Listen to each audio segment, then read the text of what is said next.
Soyez tous les bienvenus à une nouvelle transmission de l'Institut Vie pour tous. Cette fois-ci, nous sommes en train de commencer la conférence internationale directement de l'auditorium d'Estância Árvore da Vida, Sumaré, São Paulo.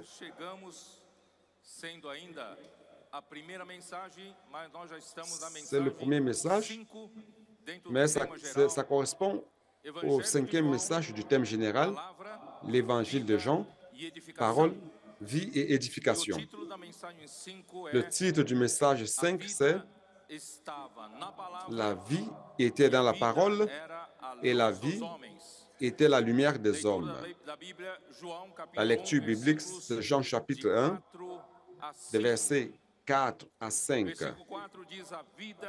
Verset 4 dit, « En lui était la vie, et la vie était la lumière des hommes. » Verset 5, « La lumière, lui, dans les ténèbres, et les ténèbres ne l'ont point reçu. »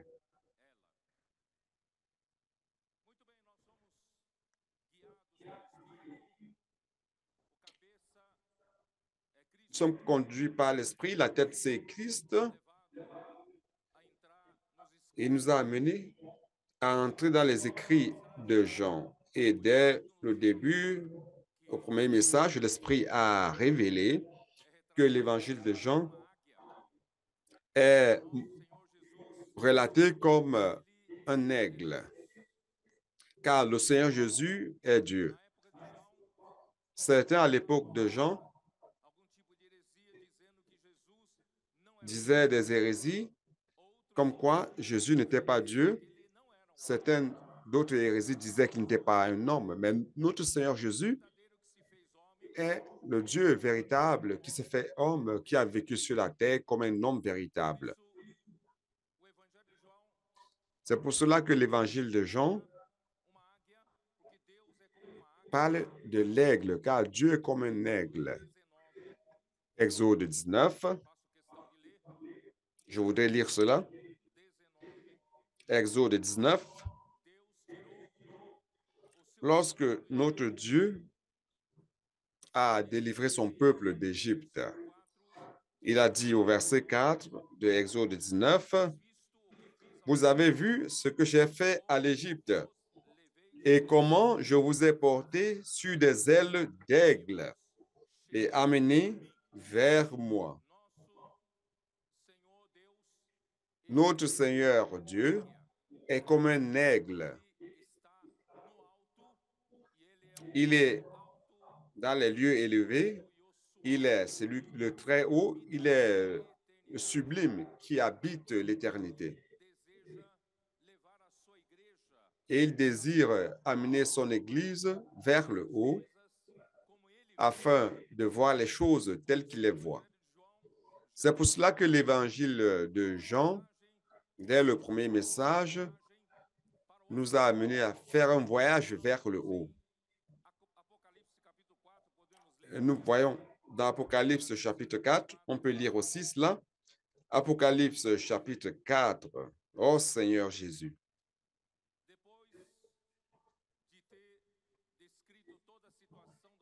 Après avoir décrit toute la situation du chapitre 1, les 7 chandeliers d'or, notre Seigneur Jésus comme le souverain sacrificateur céleste qui marche parmi les 7 chandeliers d'or qui représentent l'Église, notre Seigneur Jésus est en train de prendre soin de l'Église.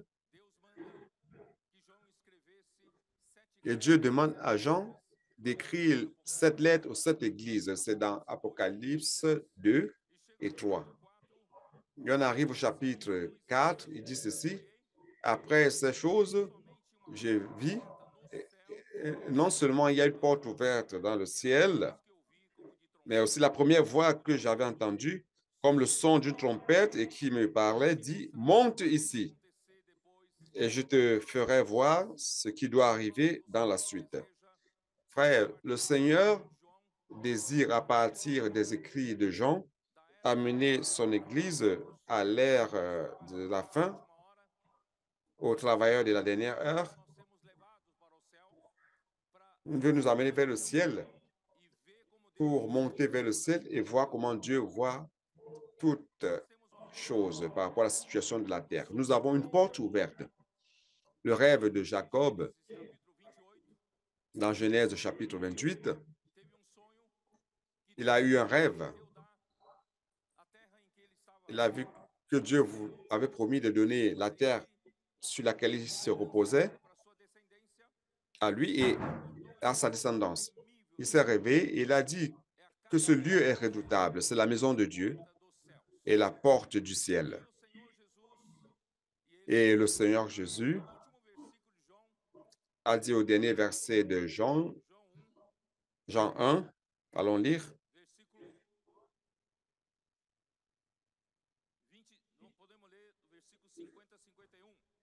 On peut lire le verset 50 et 51.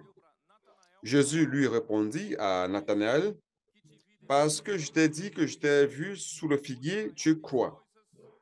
Tu verras de plus grandes choses que celles-ci. » Et il lui dit, en vérité, vous verrez désormais le ciel ouvert et les anges de Dieu monter et descendre sur le Fils de l'homme.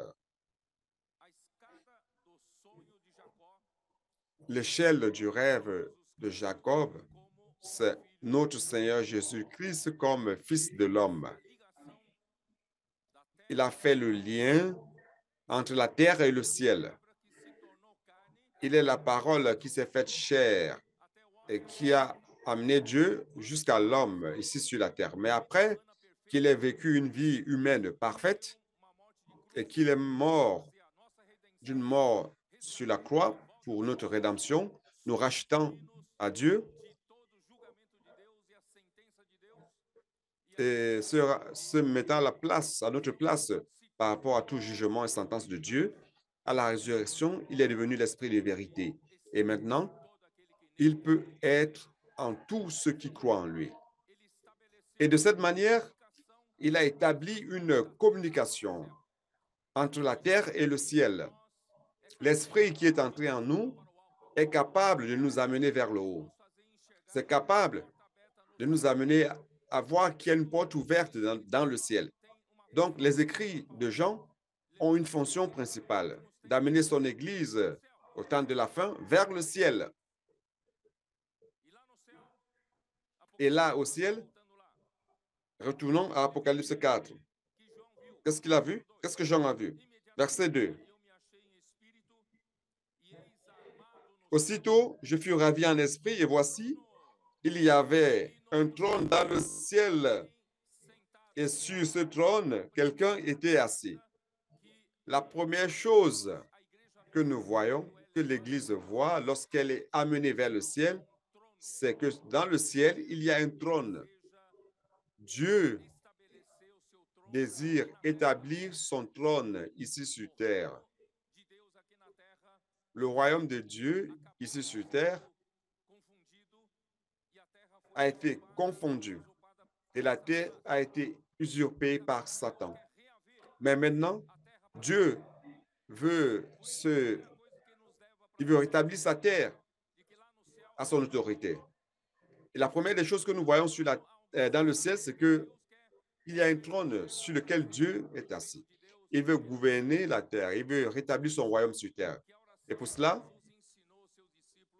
la prière que Jésus a enseignée à ses disciples, notre Père qui es aux cieux, que ton nom soit sanctifié, que ton royaume vienne, que ton règne vienne et que ta volonté soit faite sur la terre comme au ciel.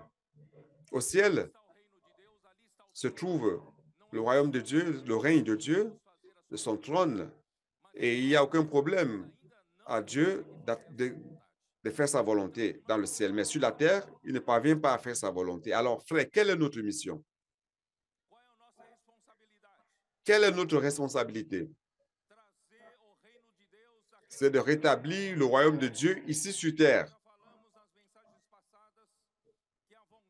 Nous avons déjà dit au message dernier que la volonté de Dieu, c'est de faire que Christ soit le chef sur toutes choses. Tant que Christ n'est pas chef sur toutes choses, le Seigneur ne reviendra pas. Et le temps ne prendra pas fin et nous n'allons pas recevoir l'éternité. Donc, frère, nous sommes ici pour lutter pour le royaume. Premièrement, que Christ puisse gouverner notre vie. Que dans l'Église, il puisse nous remplir de toute réalité spirituelle, de toute réalité divine, qui est Christ lui-même. Dieu désire nous remplir, remplir chaque vide en nous jusqu'à la plénitude de Dieu. Ainsi, l'Église étant la plénitude de Dieu, sans espace vide, qui ne puisse l'amener à désobéir contre la volonté de Dieu, l'Église serait donc soumise à l'obéissance. Donc, le plus grand travail que Dieu veut faire accomplir ici sur terre à travers l'homme, c'est l'obéissance. Nos adolescents sont très bénis par leur simplicité, par la foi qu'ils ont à la parole prophétique. Ils sont obéissants sans remettre en question. Et nos adultes sont en train d'apprendre avec eux, d'avoir cette simplicité, que Dieu puisse travailler son obéissance en nous. Et dans l'obéissance, nous avons la bénédiction de Dieu. Amen. Verset 4. Autour du trône, je vis 24 trônes, et sur ces trônes, 24 vieillards assis, revêtus de vêtements blancs, et sur leur tête des couronnes d'or. Donc, au ciel, il y a une administration.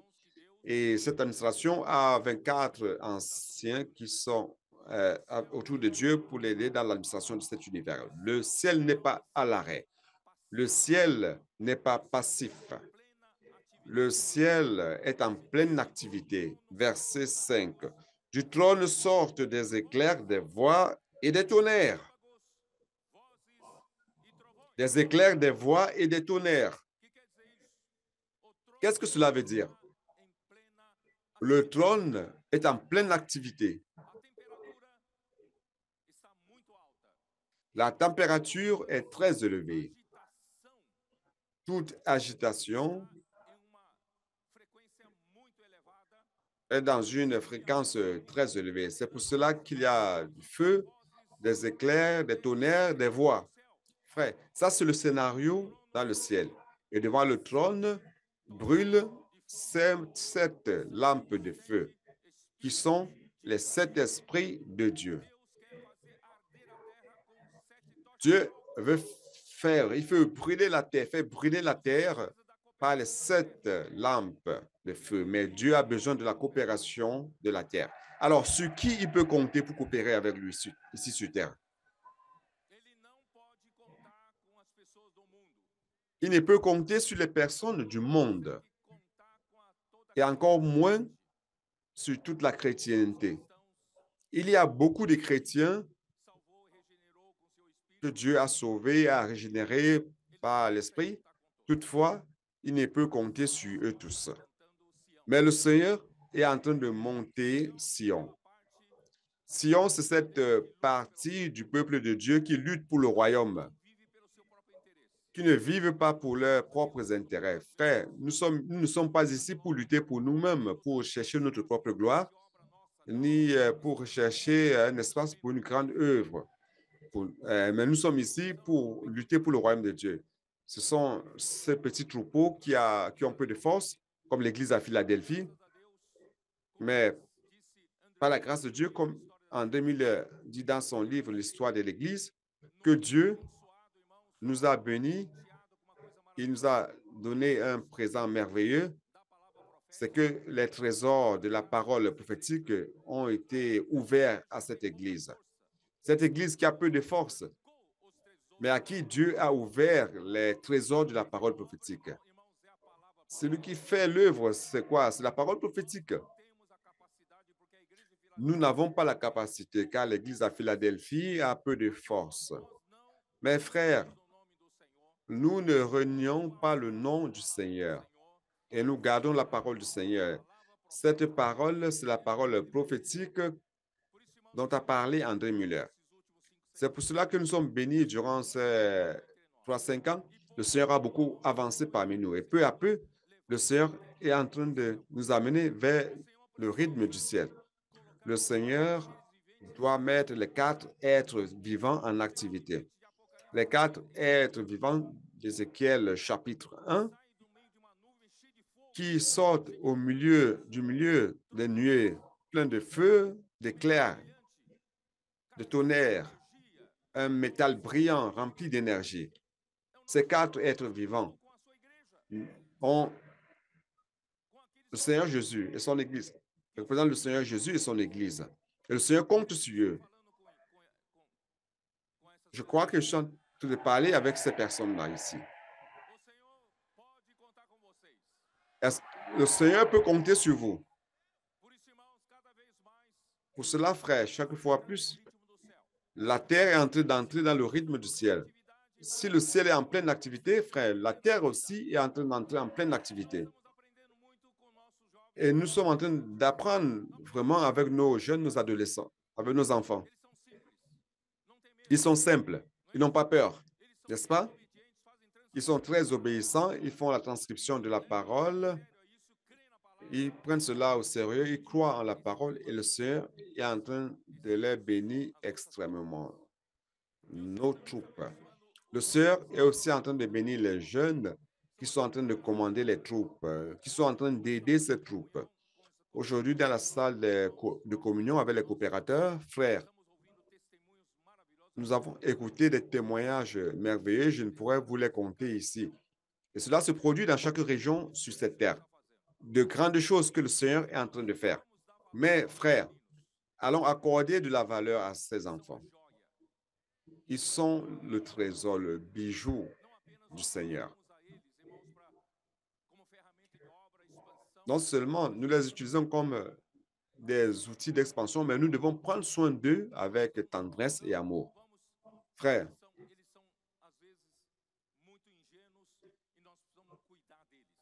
parfois ils sont moins ingénieux, mais nous devons prendre soin d'eux sur tous les aspects. Dès qu'une maison d'adolescents est montée, l'Église n'a plus de repos, n'est-ce pas? Donc nous devons leur préparer un lieu, une maison. Si la maison est petite, on doit en louer une autre. Et chaque jour, augmenter le nombre des adolescents.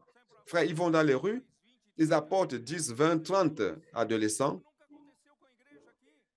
Cela ne s'est jamais passé avec l'Église de par le passé, mais nous rendons grâce au Seigneur car il accomplit de grandes choses. Pourquoi? Parce qu'ils sont simples. Ils sont en train de permettre que le Seigneur opère en eux comme les 4 êtres vivants. Ils sont en train d'entrer dans un rythme très fort. Et ils luttent pour que l'Église entre dans ce rythme aussi. Nos jeunes sont en train d'accompagner les adolescents. Les adolescents aussi, les adultes aussi doivent accompagner. L'Église est en train de... Le Seigneur est en train de changer le profil de l'Église. Profil de l'Église parmi nous. Est-ce que vous êtes triste pour cela? Nous sommes très contents et reconnaissants de ce que tout le Seigneur est en train de faire. Alors, frère, je dois retourner au message.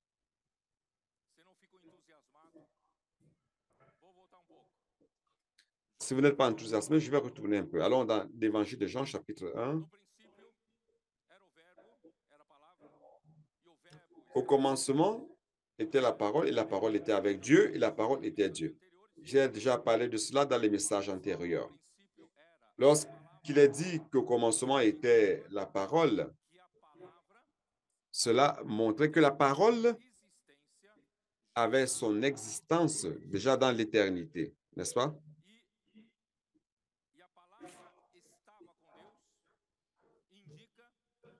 Et la parole était avec Dieu, cela montre que la parole qui est Christ, le Fils, était avec Dieu, était avec le Père, déjà dans l'éternité. La coexistence, c'est depuis l'éternité.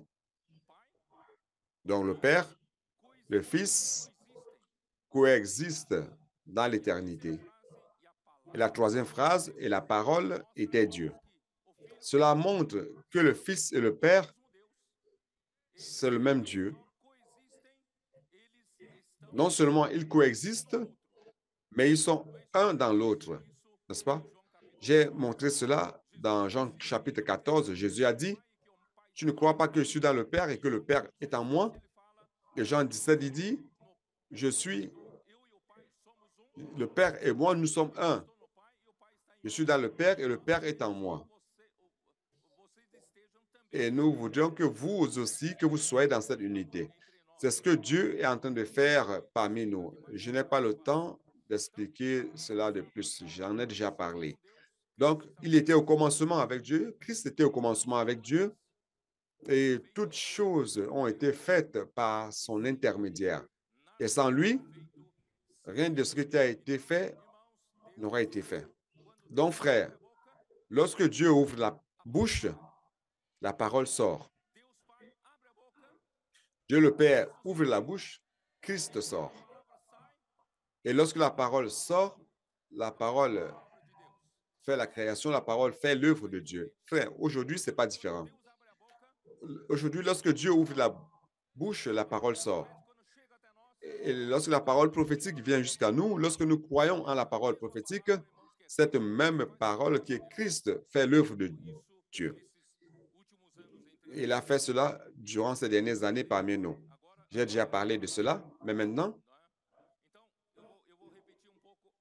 je vais répéter un peu. La parole, Christ, est le moyen de communication, le véhicule par lequel Dieu fait fluir jusqu'à l'homme sa vie et sa nature avec toutes ses richesses divines. Vous comprenez? La parole, c'est le moyen de communication, c'est le véhicule par lequel Dieu fait venir jusqu'à nous, fait couler jusqu'à nous sa vie et sa nature avec toutes ses richesses. Comme nous avons vu antérieurement, la parole n'est pas tout simplement un moyen de communication transmettant une information par rapport aux pensées de Dieu ou aux idées de Dieu. Non. C'est vrai que ça transmet aussi. La parole transmet l'idée, les pensées de Dieu. Mais non seulement cela. Elle ne transmet pas seulement l'information, mais la parole même était Dieu.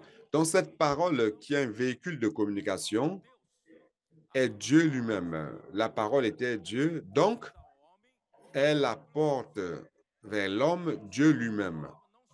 Donc non seulement la parole apporte l'information de comment Dieu pense, quelles sont les idées de Dieu, mais la parole nous apporte aussi Dieu lui-même à l'homme. J'ai demandé aujourd'hui dans la salle aux coopérateurs, au verset 4. Le verset 4 dit ceci, la vie était en lui et la vie était la lumière des hommes. En lui, lui qui? Le Verbe, la parole, dont la vie était dans la parole et la vie était la lumière des hommes. Donc ce message, c'est sur cela. Le message d'aujourd'hui, c'est sur ce verset. J'ai défié les coopérateurs à parler de cela. Il est clair que tous les coopérateurs connaissent, n'est-ce pas? Ils savent que la parole, que la vie divine qui est Zoé, se trouve dans la parole. Et lorsque la parole vient jusqu'à nous, ça nous apporte la vie de Dieu, n'est-ce pas? Et la vie, c'est la lumière des hommes. Lorsque la parole vient, la vie vient et la lumière vient. C'est fini.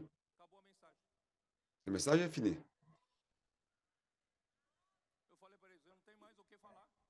Je leur ai dit, il n'y a plus rien d'autre à dire. Mais cela montre que je suis encore doctrinal. Qui ne connaît pas cela? Il suffit de lire et vous savez interpréter le texte, n'est-ce pas? Que la vie était dans la parole et la vie était la lumière des hommes. Alors la parole transmet la vie de Dieu et celui qui reçoit la vie de Dieu, la vie elle-même est la lumière des hommes. Point final, c'est fini. Alors, je vais vous amener faire un petit voyage, OK?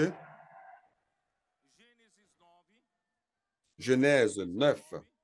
Genèse 9, versets 4 et 5.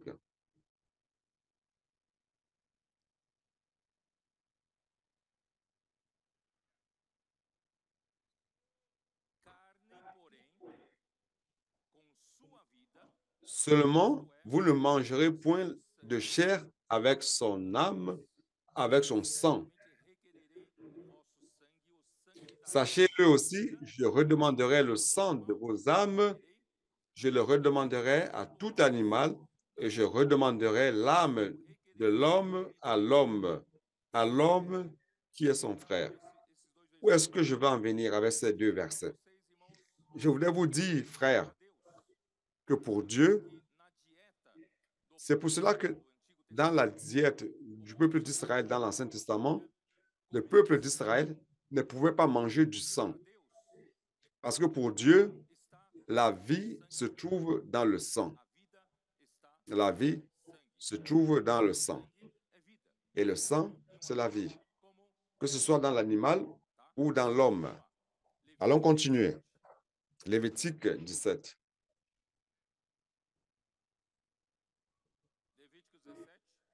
Lévitique 17, verset 11.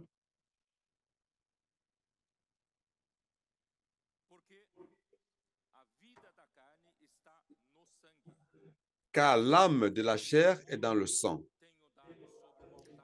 Je vous l'ai donné sur l'autel, afin qu'il servît d'expiation pour vos âmes, car c'est par l'âme que le sang fait l'expiation.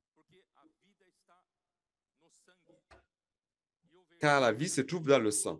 Et le verset 14, car l'âme de toute chair, c'est son sang, qui est en elle. C'est pourquoi j'ai dit aux enfants d'Israël, vous ne mangerez le sang d'aucune chair, car l'âme de toute chair, c'est son sang. Quiconque en mangera sera retranché. Donc la vie se trouve dans le sang. Mais je ne suis pas ici pour parler de la diète, du régime, OK? Deutéronome 12. Deutéronome 12, 23.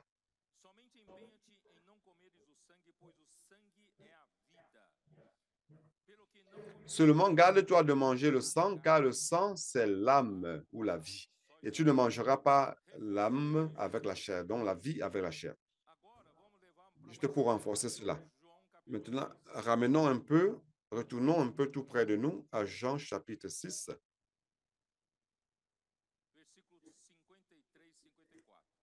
Versets 53, 54. Jésus leur dit, en vérité, je vous le dis, si vous ne mangez la chair du Fils de l'homme et si vous ne buvez son sang, vous n'avez point la vie en vous-même. Vous vous rendez compte? Le Seigneur a parlé de manger de sa chair et de boire de son sang. Celui qui mange ma chair et qui boit mon sang a la vie éternelle. Et je le ressusciterai au dernier jour. Car ma chair est vraiment une nourriture et mon sang est vraiment un breuvage. Celui qui mange ma chair et qui boit mon sang demeure en moi et je demeure en lui.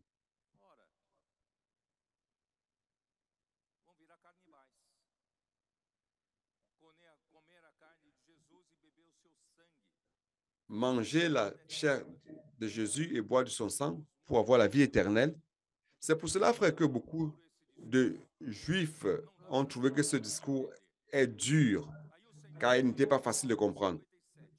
Et au verset 57, Jésus dit, comme le Père qui est vivant m'a envoyé et que je vis par le Père, ainsi, celui qui mange vivra, celui qui me mange vivra par moi. Il a parlé de manger de sa chair et de boire de son sang, mais maintenant, il dit manger, s'alimenter de lui pour vivre par lui. tout comme il vit par le Père. Donc, il vit s'alimentant de la vie du Père. Alors, frères, verset 60, plusieurs de ses disciples, après l'avoir entendu dire, cette parole est dure, qui peut l'écouter? Frères, allons-y, le Seigneur est en train de nous donner des paroles très difficiles. Comprendre. Alors, frère, voyez dans le verset 63. C'est l'esprit qui vivifie. Nous avons dit que la vie est dans le sang, n'est-ce pas? Mais ici, il dit que c'est l'esprit qui vivifie. La chair ne sert de rien. Les paroles que je vous ai dites sont esprit et vie. Frère, où se trouve la vie dans le sang de Jésus? Dans la parole. Dans la parole. Les paroles que je vous ai dites sont esprit et sont vie.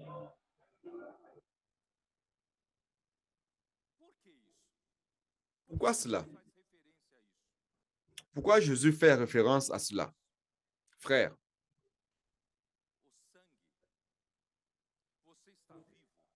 le sang, vous êtes vivant, vous m'écoutez, vous respirez, parce que le sang qui est votre vie est en train de parcourir vos vaisseaux sanguins. N'est-ce pas? Alors, le sang, c'est la vie tant qu'il parcourt. Vous n'avez pas compris, n'est-ce pas? Tant qu'il circule.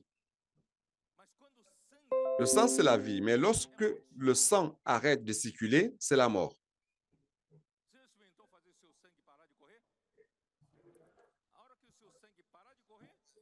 Si votre sang arrête de circuler, c'est la mort. Donc, votre sang qui est votre vie, tant qu'il circule, est-ce que j'ai tort ou non?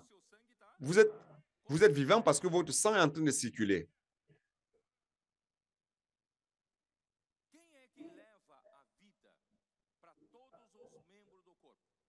Qu'est-ce qui amène la vie dans tous les membres du corps? C'est le sang, qui est la parole. La parole, c'est le véhicule qui amène à tous les membres du corps de Christ l'alimentation et l'oxygène. Tout ce dont un membre a besoin pour vivre et pour fonctionner. À partir du moment où la parole arrête de circuler, le sang arrête de circuler, alors le sang n'est plus la vie, mais la mort. Je ne sais pas si vous me comprenez.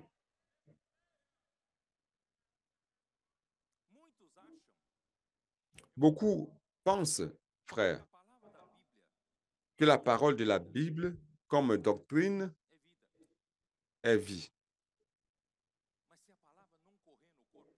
Mais si la parole ne parcourt pas le corps, c'est la mort. Ça se limite à une doctrine, à une théologie, des beaux messages, mais ça ne coule pas, ça ne circule pas. Ça n'alimente pas les membres, ça ne donne pas la vie aux membres. Ça, c'est la fonction de la parole prophétique. La parole prophétique est ici, frère, pour faire circuler comme le sang parmi les membres du corps de Christ. Lorsqu'elle s'arrête, c'est la mort. Ça devient la doctrine. Vous avez beaucoup de paroles de Dieu, mais vous êtes à l'arrêt, ça ne circule pas, ça ne parcourt pas les membres du corps du Christ. Frère, grâce à Dieu, la parole prophétique est en train de circuler. Ça circule comment? L'immersion. Vous avez oublié l'immersion? Comment faire circuler le sang? Comment faire circuler la parole? Ne vous enivrez pas de vin dans lequel se trouve la dissolution. Mais remplissez-vous de l'esprit. Comment? Parlant entre vous, parlant entre nous, parlant entre nous, parlant entre nous, parlant entre nous, parlant entre nous. On fait circuler. Allons faire circuler le sang. Colossiens 3,16. Colossiens 3,16.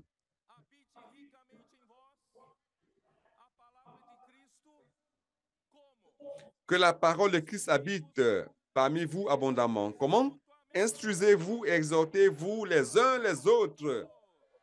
Parlez les uns aux autres, inculquant la parole, faisant circuler le sang, faisant la vie circuler. Frère, cela va produire. Ça va produire la vie dans le corps. Une doctrine morte ne fait pas circuler la vie.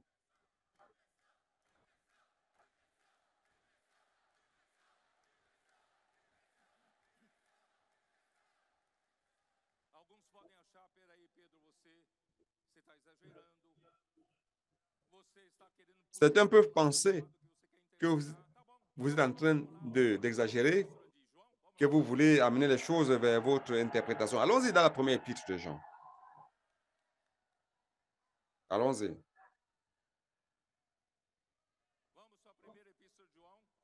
Allons à la première épître de Jean, chapitre 1. Verset 1, qu'est-ce qu'il dit?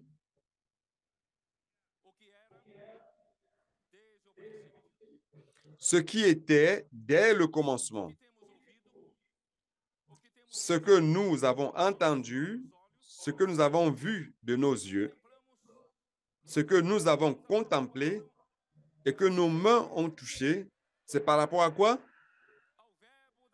Concernant la parole de vie. La parole de vie.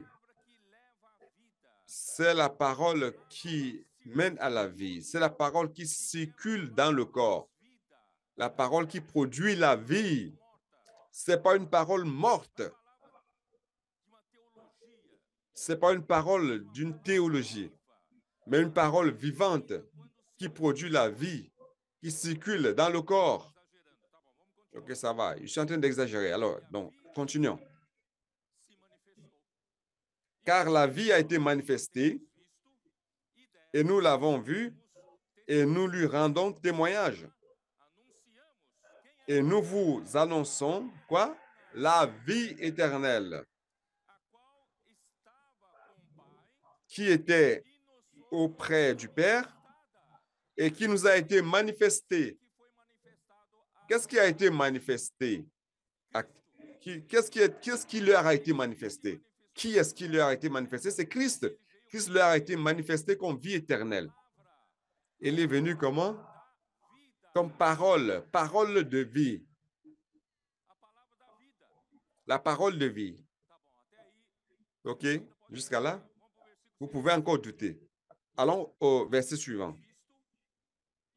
Ce que nous avons vu et entendu, nous vous l'annonçons à vous aussi, afin que vous aussi, vous soyez en communion avec nous.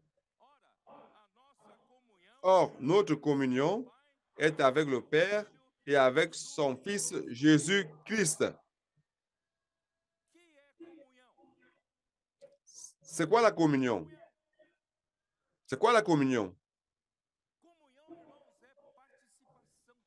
Frère, la communion, c'est la participation commune. Comment les membres de votre corps physique parviennent à avoir une participation commune? Qu'est-ce qui fait en sorte que vos membres, l'un étant loin de l'autre, ma main est ici, mon pied est là. Qu'est-ce qui unit les membres de mon corps? Qu'est-ce qui fait, en fait, en sorte qu'il y ait une communion entre les membres de mon corps? Qu'est-ce qui fait ça? C'est la vie. Mais quelle est la vie? C'est quoi la vie ici? C'est la circulation sanguine. N'est-ce pas? Ça me maintient vivant et permet de lier tous les membres du corps. C'est la parole. C'est la vie éternelle.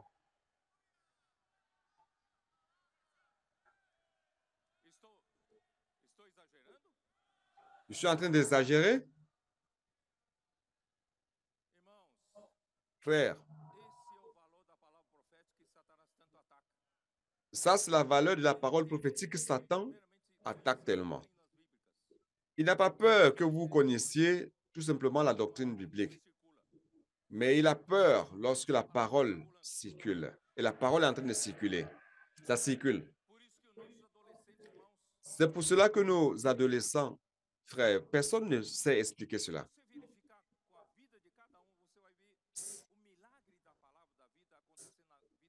Si vous vérifiez la vie de chacun, vous allez voir le miracle de la parole prophétique s'accomplissant dans la vie de chacun. Chacun. Imaginez-les dans le passé et maintenant, regardez-les. Qu'est-ce qui accomplit ce travail? C'est la parole. C'est la transcription, c'est l'immersion, les cris de guerre, la prédication de l'évangile, faisant le colportage. Frère, c'est ça qui est en train de les sauver. La vie est en train de croître et l'édification est en train de se produire parmi eux. Frère, c'est ce que le Seigneur veut faire parmi nous. Oh Seigneur Jésus.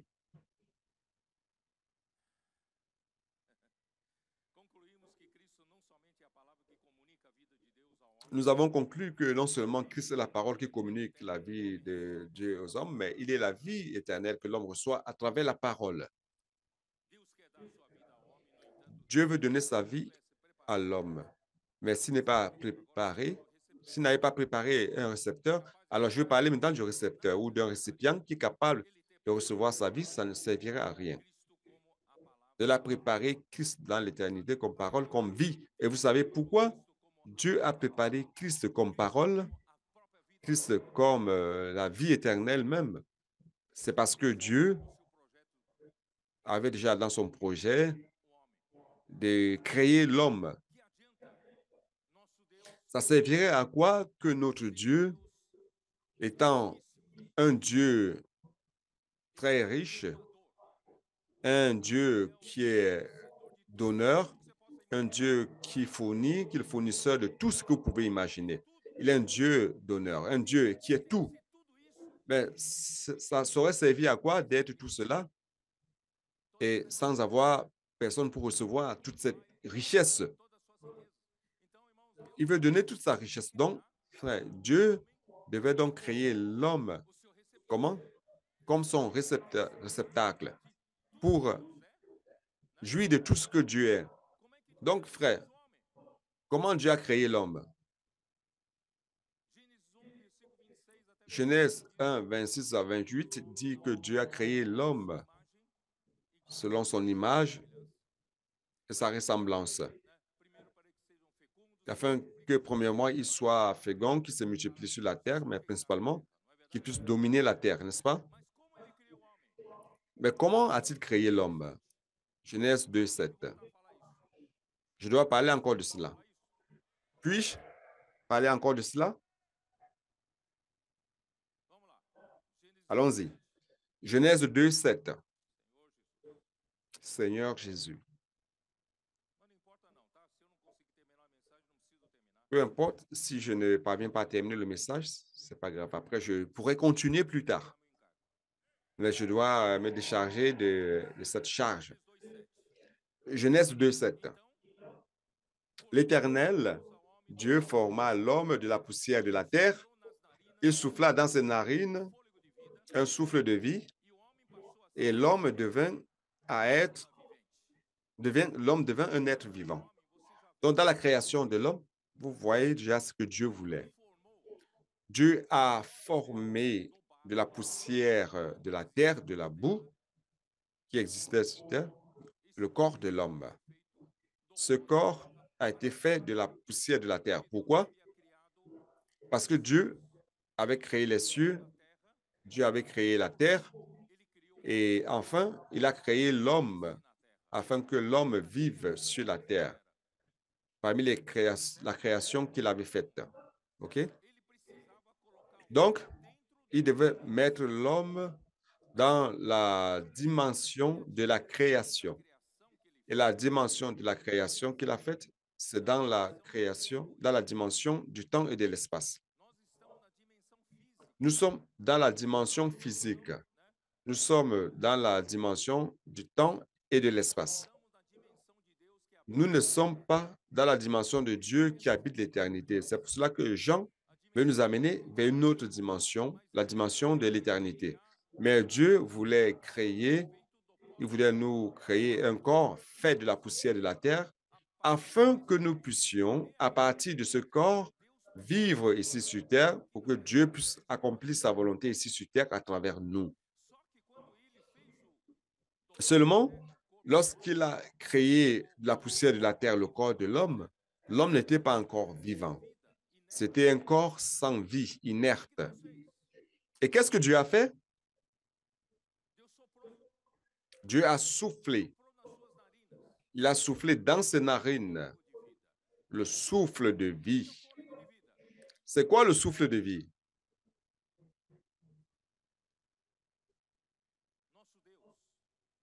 Notre Dieu est le Dieu éternel, n'est-ce pas? Il habite l'éternité. Il a formé le corps de l'homme, la poussière de la terre, dans la dimension physique. Mais la création de l'homme n'a pas été faite. Il n'a pas créé une vie biologique à l'homme, non. Mais il a créé en soufflant son souffle, le souffle du Dieu éternel dans l'homme. Donc, lorsqu'il a soufflé à l'intérieur de cet homme, dans ses narines, ce souffle de vie est entré dans l'homme et a formé l'esprit de l'homme. Proverbe 20, 27. Jetez-y un coup d'œil. Proverbe 20, 27.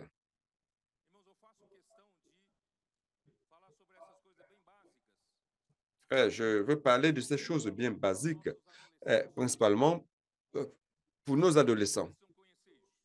Ils doivent connaître cela. Verset 27.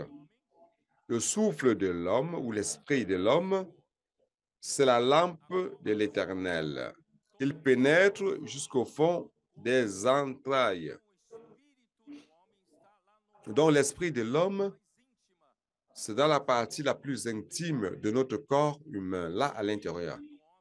Et l'esprit de l'homme, ici, c'est le même mot hébreu qui est utilisé pour souffle de vie dans Genèse 2:7 qui a été soufflé à l'homme. Donc ce souffle de Dieu, en hébreu, c'est Neshama. Et ce même souffle qui est entré dans les narines de l'homme a formé un organe dans son intime qui est appelé l'esprit humain, l'esprit de l'homme. Et ce même mot, esprit de l'homme, c'est Neshama aussi, et qui a été traduit dans Proverbe 20, 27 par l'esprit de l'homme ou l'âme de l'homme ou le souffle de l'homme. Donc, pour que vous compreniez principalement les jeunes, comme c'est la première fois que vous voyez cela, allons ouvrir le livre de Job, verset 32, 8.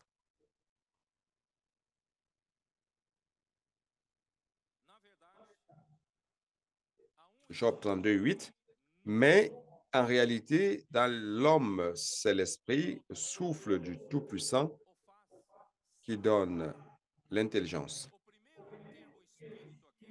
Le premier terme ici, l'esprit, il dit en fait, c'est l'esprit. L'esprit, le premier mot esprit ici, c'est ruach en hébreu,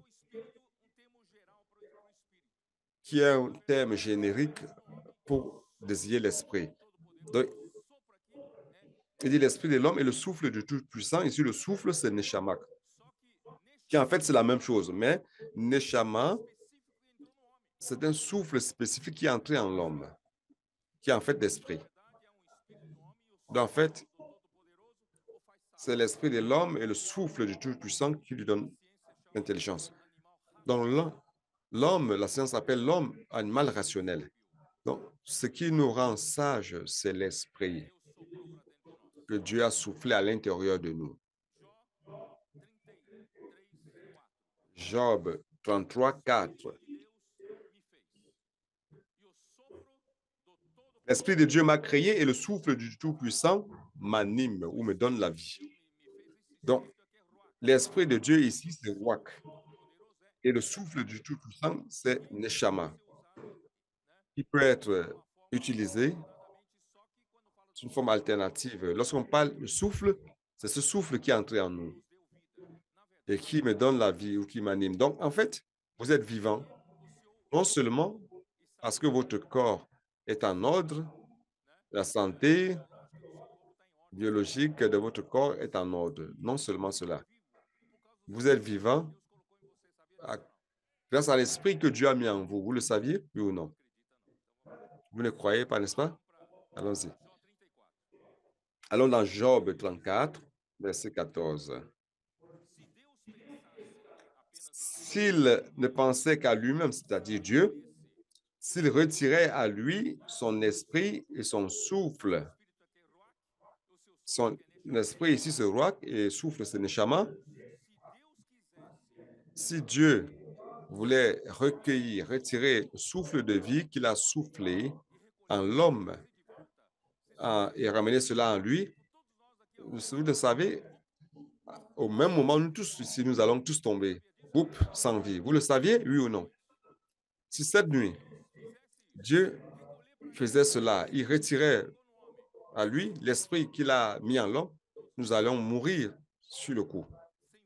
Choup, sans vie. Vous le saviez, oui ou non? Je vais répéter. Si Dieu ne pensait qu'à lui-même, s'il retirait à lui son esprit et son souffle, toute chair périrait soudain. Et l'homme rentrerait dans la poussière. Oh Seigneur Jésus.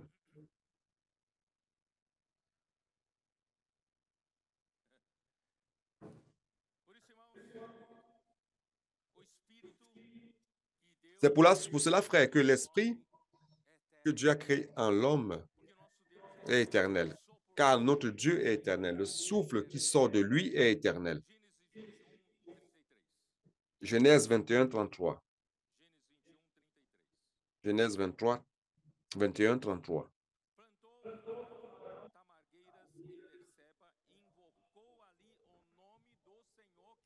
Abraham planta des tamarisques à Beersheba et il invoqua le nom de l'Éternel, Dieu de l'éternité ou Dieu éternel. Ésaïe 40. On a déjà lu cela. Ésaïe 40, verset 28.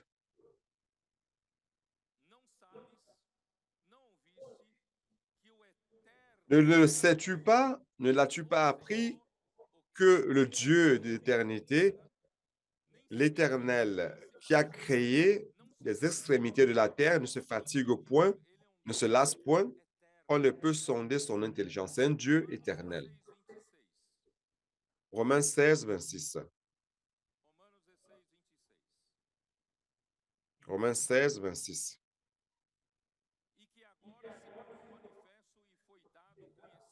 Mais manifesté maintenant par les écrits des prophètes, d'après l'ordre du Dieu éternel, et porté à la connaissance de toutes les nations. Donc, les paroles ou les écrits prophétiques, c'est la parole prophétique. Donc, selon l'ordre du Dieu éternel, la parole prophétique vient selon l'ordre du Dieu éternel. Et c'est pourquoi, c'est pour l'obéissance par la foi de toutes les nations. Donc, le travail principal que Dieu a pour l'homme, c'est de travailler notre obéissance. La chose la plus difficile, c'est d'obtenir notre obéissance. Nous sommes désobéissants. Mais nous rendons grâce à Dieu. La parole prophétique est en train de faire ce travail. Et il habite l'éternité. Ésaïe 57.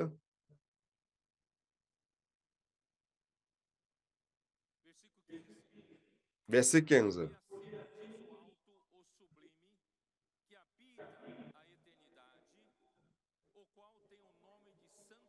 Car ainsi parle le Très-Haut, dont la demeure est éternelle et dont le nom est saint. J'habite dans les lieux élevés et dans la sainteté, mais je suis avec l'homme contrit et humilié, afin de ranimer les esprits humiliés, afin de ranimer les cœurs contrits. Donc notre Dieu habite l'éternité.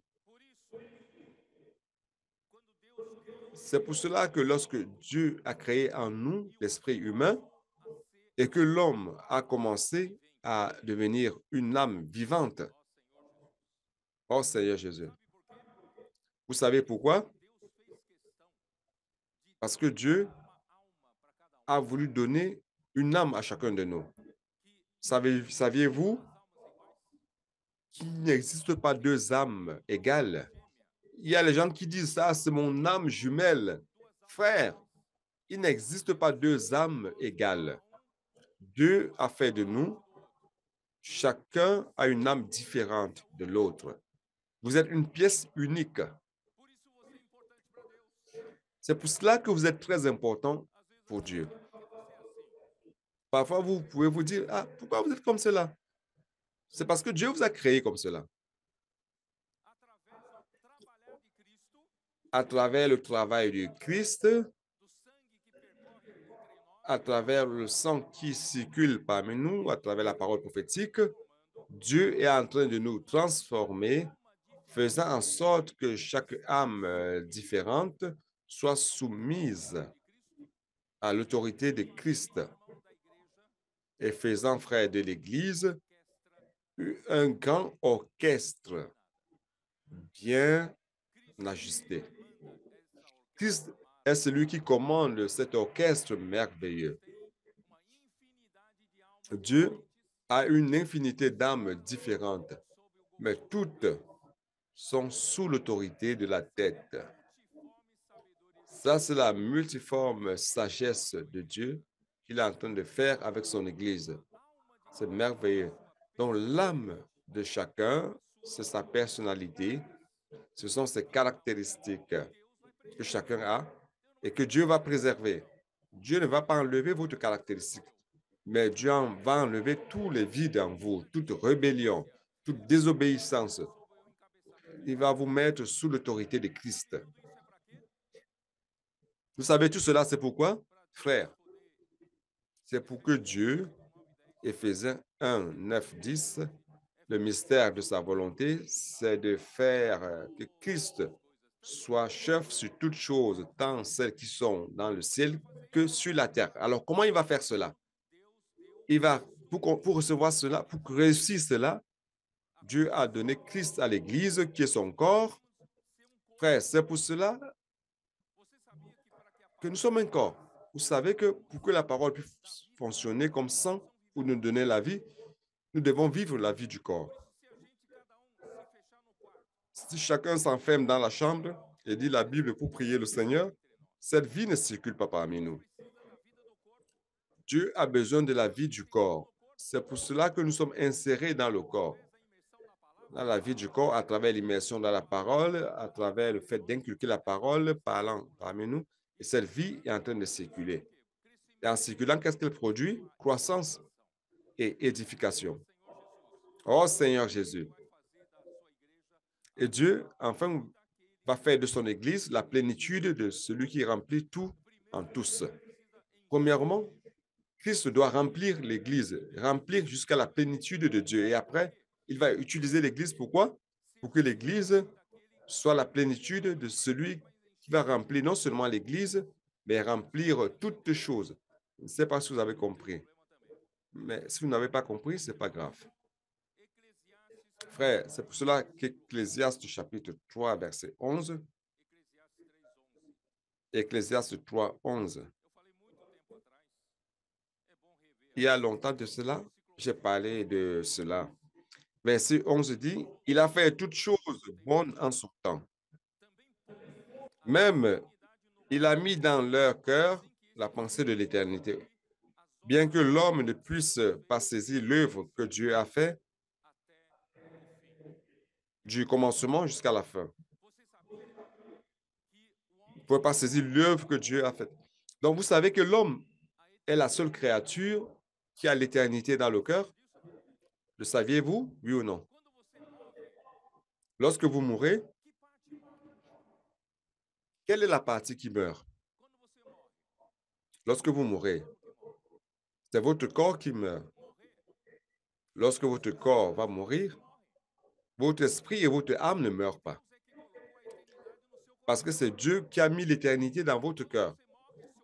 Lorsque vous mourrez, votre corps retourne à la poussière, mais votre esprit retourne vers Dieu. Dieu va garder cela pour le jugement.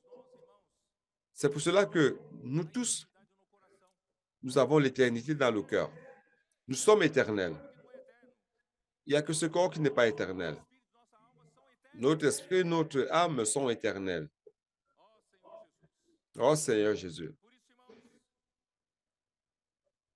Frère, c'est pour cela que Jean 4, 24.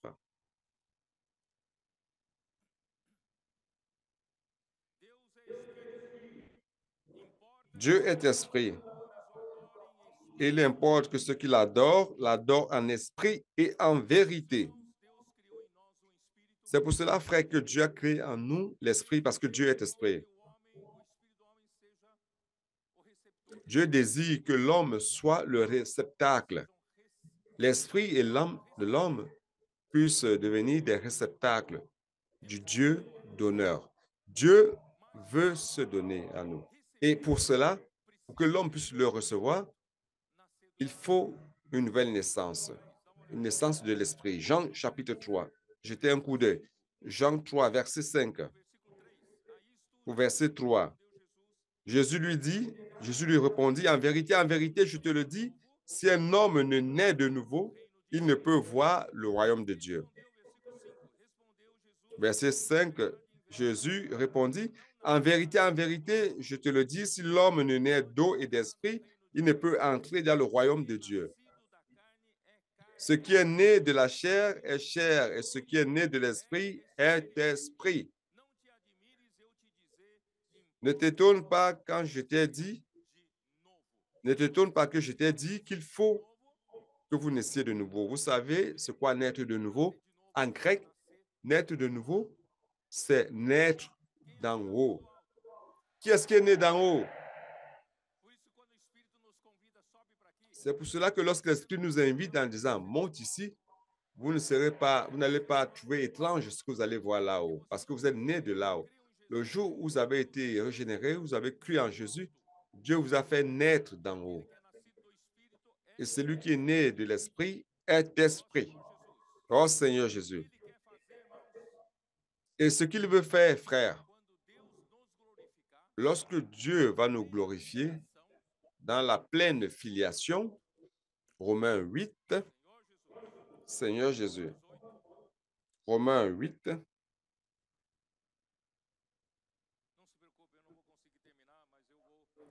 Ne vous faites pas de soucis, je ne vais pas réussir à terminer. Je vais terminer plus tard. Donc, Romains 8, 18 dit ceci, verset 17. Or, si nous sommes enfants, nous sommes aussi héritiers, héritiers de Dieu et co-héritiers de Christ. Si toutefois nous souffrons avec lui, afin d'être glorifiés avec lui. J'estime que les souffrances du temps présent ne sauraient être comparées à la gloire à venir qui sera révélée pour nous. Frères, il y a une gloire qui nous attend, qui sera révélée en nous lorsque le Seigneur reviendra. Aussi, la création attend-elle avec un ardent désir? Je n'ai pas encore bu d'eau, n'est-ce pas?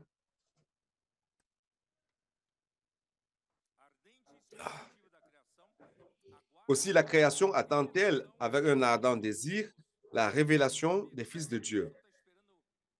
Vous savez que toute la création attend que les enfants de Dieu soient révélés. Maintenant, les gens ne savent pas qui sont les enfants de Dieu, mais ce jour-là, on le saura. Car la création a été soumise à la vanité, non de son gré, mais à cause de celui qui l'a soumise, avec l'espérance qu'elle aussi sera affranchie de la servitude de la corruption pour avoir part à la liberté de la gloire des enfants de Dieu. Or, nous savons que jusqu'à ce jour, la création tout entière soupire et souffre des douleurs de l'enfantement. Et ce n'est pas elle seulement, mais nous aussi qui avons les prémices de l'esprit, nous aussi, nous soupirons en nous-mêmes en attendant quoi? La filiation, c'est-à-dire la rédemption de notre corps. Frère, si notre esprit et notre âme sont éternels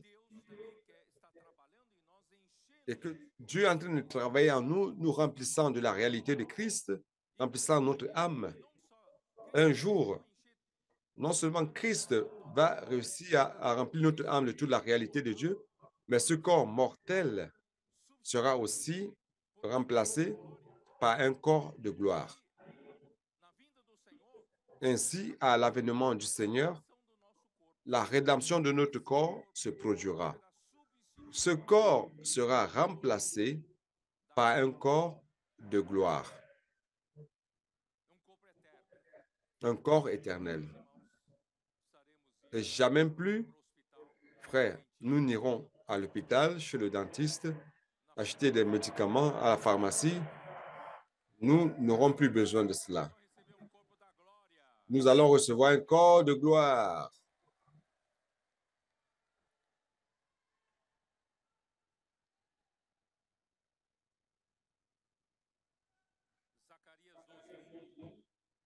Zacharie 12:1 pour terminer. Zacharie 12:1.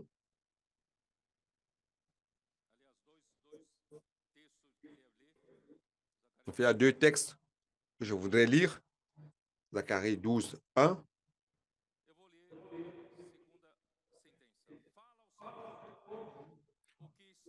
Oracle, parole de l'Éternel sur Israël. Ainsi parle l'Éternel qui a étendu les cieux et fondé la terre et qui a formé l'esprit de l'homme au-dedans de lui. Pour Dieu, les cieux qu'il a étendus, c'est pour l'existence de la terre. Et la terre qu'il a fondée, c'est pour l'existence de l'homme. Mais ici, il ne parle pas de l'homme, mais il parle de l'esprit de l'homme. Dans la partie de l'homme la plus importante pour Dieu, qui est la partie réceptacle de tout ce que Dieu est, c'est l'esprit de l'homme. C'est l'esprit de l'homme qui va produire à Dieu la volonté de Dieu. Frère, c'est pour cela que quand Dieu vous regarde, il regarde l'importance de l'esprit qui est en vous. Ésaïe 42. Maintenant, pour terminer. Ésaïe 42. Verset 5. Ainsi parle Dieu l'Éternel qui a créé les cieux et qui les a déployés, qui a étendu la terre et ses productions. Dieu a étendu les cieux, il a créé les cieux, il a formé la terre et tout ce qui produit. Toutes les productions de la terre, c'est pour la survie de l'homme. Mais ici, il ne parle pas de l'homme. Il parle, il dit, qui a donné la respiration à ceux qui est le peuple et le souffle à ceux qui marchent. Donc, Dieu regarde ceux qui ont le souffle, c'est-à-dire l'esprit, ceux qui vont faire la volonté de Dieu. Donc, frère, malheureusement, je n'ai pas pu compléter mon raisonnement, mais je voudrais vous dire ceci. Cette idée de ce que la vie se trouve dans le sang et que le sang, c'est la parole et que la parole de Dieu doit circuler dans le corps. Sans le corps, juste une idée de chrétien spirituel individuel ne fait pas la volonté de Dieu. Dieu a besoin du corps.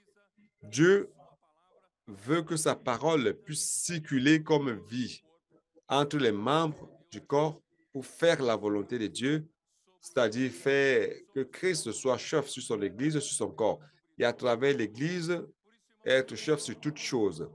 C'est pour cela, frère, que nous sommes dans le processus sur la bonne voie.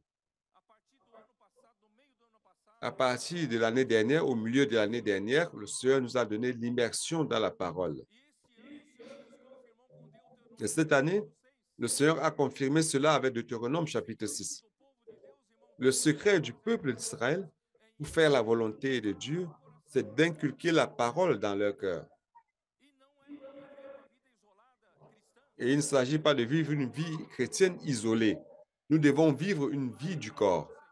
Ainsi, frères, grâce au Seigneur, nous avons commencé à transmettre la parole les uns aux autres, la parole prophétique.